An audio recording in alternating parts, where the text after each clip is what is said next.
Hi అండి. దసరా నవరాత్రులలో రెండో రోజు అమ్మ మనకి గాయత్రి అమ్మవారిగా దర్శనం అయితే ఇస్తుందన్నమాట. ఆ అమ్మ అనుగ్రహం మనందరి మీద ఉండాలని మనస్ఫూర్తిగా కోరుకుంటున్నాను. ఇంకా ఈవేళ శుక్రవారం, దేవీ నవరాత్రులు శుక్రవారం అంటే మామూలుగానే మనకి శుక్రవారం ప్రత్యేకమైన రోజు అనమాట. ఇంకా ఈ టైంలో అయితే ఇంకా కొంచెం హడావిడి ఉంటుంది కాబట్టి నేనైతే ఉదయం 4:30కే లేచానండి.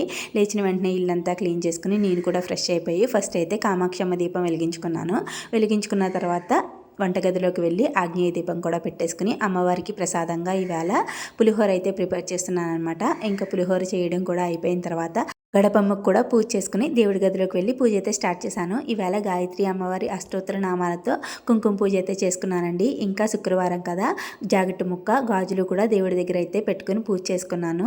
ఇంకా లక్కోడి చేత కూడా పూజ చేయించాను. పూజ అయితే చాలా బాగా జరిగింది. తర్వాత మా ఊరి అమ్మవారి గుడికి అయితే వెళ్ళొచ్చేసాము. మీ పూజ ఎలా జరిగింది కామెంట్ చేయండి. శ్రీమాత్రే నమః.